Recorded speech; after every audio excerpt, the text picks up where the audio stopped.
Hello students, Jai Shardeva. Today we are going to start chapter number 2. Our chapter number 2 is computer memory. What is the name of chapter number 2? It is computer memory. हम chapter number 2 start करें उससे पहले हम learn करेंगे new words. Okay? तो पहले आप जरा new words देख लीजिए. आपको करना क्या है, आपको कंप्यूटर की नोटबुक में ये सारे new words लिखने हैं, एक एक लाइन स्किप करना है और गुड हैंड राइटिंग में लिखना है. Okay student, let's start. Our first word is memory. What is memory?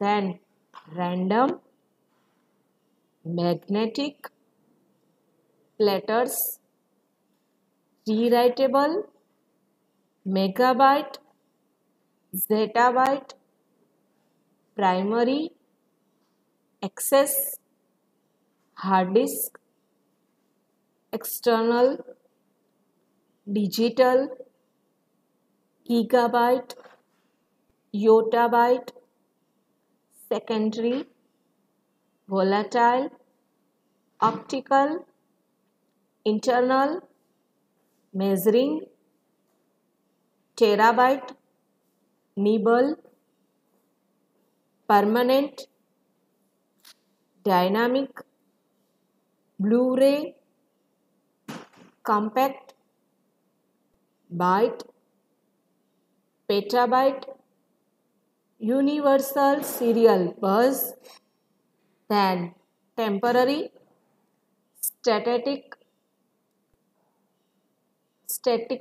then flash drive, recordable, kilobyte, exabyte, electronic. ये सारे जो है वो क्या है, न्यू वर्ड्स है. न्यू वर्ड्स में इसलिए आपको देती हूँ कि हमारा जो चैप्टर स्टार्ट होगा उसमें ये सारे वर्ड्स आएंगे. उस टाइम पे आपको ये सारे वर्ड्स के प्रोनाउंसिएशन और स्पेलिंग्स आने चाहिए. स्पेलिंग्स क्यों आने चाहिए? क्योंकि जब भी आप कंप्यूटर के क्वेश्चन आंसर लिखोगे या फिलअप्स या कुछ भी फिल करोगे तो उसके लिए आपको उसके स्पेलिंग्स भी आने चाहिए ना. That's why you have to learn this. Okay, so now we will start chapter number 2. So our chapter number 2 is memory. What is chapter number 2? Computer memory. नाम से ही पता चल रहा है कि कुछ मेमोरी रिलेटेड है इस चैप्टर में. अब आप पूछोगे मैम कंप्यूटर में मेमोरी का क्या काम? ऑफ कोर्स कंप्यूटर में तो मेमोरी होता है ना. हम जो कुछ भी कंप्यूटर में सेव करते हैं वो सब कहाँ जाता है? वो कंप्यूटर की मेमोरी में जाता है. ओके, तो आज हम लर्न करेंगे कंप्यूटर की मेमोरीज के बारे में, मेमोरी के बारे में. When you were a child, you were taught about alphabet and numbers. Do you still remember it? How? This is so because these were stored in your memory. Just like human memory, computers also have a memory to store all the data and instruction for performing various tasks. See, जब हम छोटे बच्चे थे तब हमें alphabet से ABCD कुछ भी सिखाया जाता था, वो हमें अभी तक याद है. क्यों याद है? क्योंकि वो हमारी मेमोरी में स्टोर है. ओके, सेम वे हम कंप्यूटर को जो कुछ भी बताते हैं मीन्स कंप्यूटर में हम जो कुछ भी इनपुट करते हैं वो सारा कंप्यूटर की मेमोरी में जाता है और कंप्यूटर वो उसको स्टोर करके रखता है. क्लियर? जब तक कि कंप्यूटर खराब नहीं हो जाता, उसकी मेमोरी करप्ट नहीं हो जाती या कुछ भी ऐसा नहीं होता, तब तक सारा का सारा डेटा कंप्यूटर में स्टोर ही होता है. हम कभी भी भूल सकते हैं बट कंप्यूटर भूलता नहीं है. Now let's start. Memory. The data and instructions that are entered into the computer using input device are to be stored inside the memory. There are two types of memory. See, computer में आप कुछ भी data डालते हो, alphabets डाले, numbers डाले, letter type किया, songs डाले, वीडियो डाला, कुछ भी एंड एवरीथिंग आप कुछ भी डाल रहे हो. ओके, सो वो सब क्या है? वो सारा कंप्यूटर की मेमोरी में स्टोर होता है. कहाँ पे सेव होता है?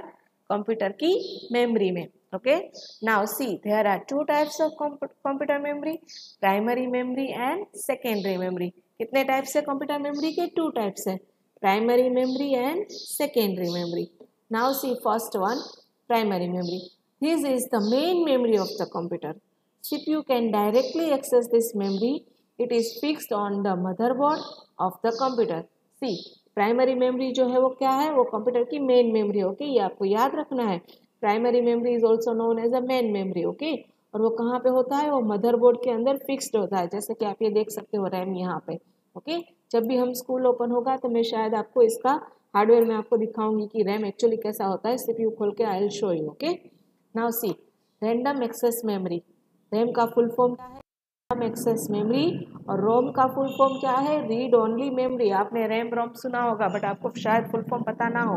आपको फुल फॉर्म याद रखने है. रैम का फुल फॉर्म है रैंडम एक्सेस मेमोरी और रोम का फुल फॉर्म है रीड ओनली मेमोरी। ओके, ये दोनों फुल फॉर्म है, आप याद रखना। Now see, now we will learn about random access memory. RAM है ना, वो हमारे मदरबोर्ड के साथ अटैच होता है। ओके, जैसे हमारे मोबाइल में रैम आता है वैसे सेम ये रैम है। RAM is a temporary memory. The information stored in this memory is lost when the computer is turned off. That's why it is also called volatile memory. See, हम कोई भी file बनाते हैं, जैसे कि मैंने वर्ड में एक लेटर टाइप करना स्टार्ट किया। ओके, मैं एक लेटर टाइप कर रही हूँ, सडनली लाइट आई और मेरा कंप्यूटर बंद हो गया। तो मैंने जितना कुछ भी टाइप किया था ना, वो सारा चला जाएगा। क्यों? क्योंकि जब हम टाइप कर रहे होते हैं उस टाइम पे थोड़ी देर के लिए ये सारा डेटा कहाँ पे जाता है? रैम में जाता है। ओके, जब तक हम उस फाइल को सेव नहीं करते वो सारा कहाँ पे होता है? रैम में होता है। And RAM is also called volatile memory. It stored data and instruction given by the user and also the results produced by the computer temporarily. ये क्या करता है? हम जो कुछ भी डेटा कंप्यूटर्स को देते हैं टेम्पररी, जब टेम्पररी मीन्स हमने सेव नहीं किया है, सिर्फ हम टाइप किए जा रहे हैं, हमने कुछ भी सेव नहीं किया है, तो सारा का सारा डेटा टेम्पररी स्टोर है अभी कंप्यूटर में। जैसे ही लाइट गई वो डेटा चला गया। लाइट तो छोड़ो, अगर आपने माइक्रोसॉफ्ट वर्ड फाइल भी बंद कर दी तो भी वो लेटर्स चले जाएंगे। Okay, now C next.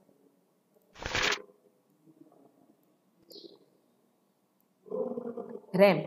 RAM can be of two types. RAM कितने टाइप्स के होते हैं? टू टाइप्स के होते हैं, dynamic RAM and static RAM. Okay, यहाँ तक का आपको याद रखना है। कंप्यूटर्स में कितने टाइप्स के मेमोरी होते हैं? कंप्यूटर्स में टू टाइप्स के मेमोरी होते हैं, primary and secondary. Primary memory है, it is known as a main memory. ये भी आपको याद रखना है, जब हमने पीछे लर्न किया ना, प्राइमरी मेमोरी है वो क्या है? प्राइमरी मेन मेमोरी है, और उसकी टू टाइप है, random access memory and read only memory. Okay, और रैम का फुल फॉर्म क्या है? रैंडम एक्सेस मेमोरी, और रोम का read only memory. Okay, now see, अब रैम के भी टू टाइप्स है, dynamic RAM means DRAM, static RAM means SRAM. Clear? ये आपको याद रखना है दोनों। डायनामिक रैम का फुल फॉर्म क्या हो जाएगा अभी? ड्रैम का डायनामिक रैंडम एक्सेस मेमोरी, और श्राम का फुल फॉर्म क्या हो जाएगा? Static random access memory. ये दोनों फुल फॉर्म आपको याद रखने हैं। Okay students, now see dynamic RAM. Dynamic RAM requires continuous power to refresh the data stored. Dynamic RAMs क्या होता है? Dynamic RAM means continue power चाहिए उसको। जब तक आपका लैपटॉप कंप्यूटर चालू है तब तक ये डेटा स्टोर हो रहा है। वो कौन कर रहा है? डायनामिक रैम कर रहा है। Now static RAM also need constant power to hold on to data, but it doesn't need to be continuously refreshed the way DRAM does. However, SRAM is a significantly faster and use less power than DRAM. See, DRAM में क्या होता है? वो अपने आप data को refresh कर रहा है और कंटिन्यूसली पावर कंज्यूम होता है, पावर होता है तभी वो कर रहा है। और SRAM क्या करता है? उसको कंटिन्यूसली पावर, या पावर तो चाहिए उसको, बट डेटा रिफ्रेश वो अपने आप खुद नहीं करता है। वो जब तक वो डेटा टाइप हो रहा है तब तक वो अपने आप में स्टोर करता जाता है। Now read only memory. Read only memory, ROM. Read only memory, ये फुल फॉर्म याद रखना। Information stored in ROM is a permanent in nature. ROM में जो इन्फॉर्मेशन स्टोर होती है वो कैसी होती है? परमानेंट होती है। It holds the data even if the system is switched off. ROM में जो डेटा स्टोर होता है वो डेटा करते हैं ना हम कंप्यूटर, फिर भी उसमें स्टोर होता है। It holds the starting instructions the required to start computer. It is also called non volatile memory. देखो, रैम में जो डेटा स्टोर हो रहा है वो आपको लाइट ऑफ होने के बाद या कंप्यूटर ऑफ होने के बाद वो डेटा मिलता नहीं है। वो तो आप फाइल बंद कर दो उसके बाद जो आपने सेव नहीं किया तो भी वो नहीं मिलेगा। बट रैम में क्या होता है? वो डेटा आपको वापस मिलता है, आपने जो सेव किया होता है ना वो सारा डेटा आपको वापस मिलता है। Now, secondary memory. This memory is a permanent in nature and is not directly accessed by the CPU. It allows users to store data that may be easily retrieved. It is cheaper as compared to primary memory. Secondary memory devices are also called secondary storage device. They are categorized into three types. See, secondary memory क्या है? Secondary memory मतलब जो हम data store करते हैं और वो जहाँ पे जाता है ना data, it is secondary memory. For example हमारा हार्ड डिस्क है, पेन ड्राइव है, डीवीडी है, सीडी है, वो सारा का सारा किसका टाइप है? सेकेंडरी मेमोरी का। ओके स्टूडेंट्स, तो अब हम यहाँ तक का लर्न आज रखेंगे। सेकेंडरी मेमोरी से हम नेक्स्ट वीडियो में लर्न करेंगे। Clear students? तब तक आपको क्या कर लेना है? तब तक आपको सारे न्यू वर्ड्स जो है वो अपनी बुक में लिख के रेडी रखने हैं। ओके, और उसको लर्न करने हैं। Okay students, bye.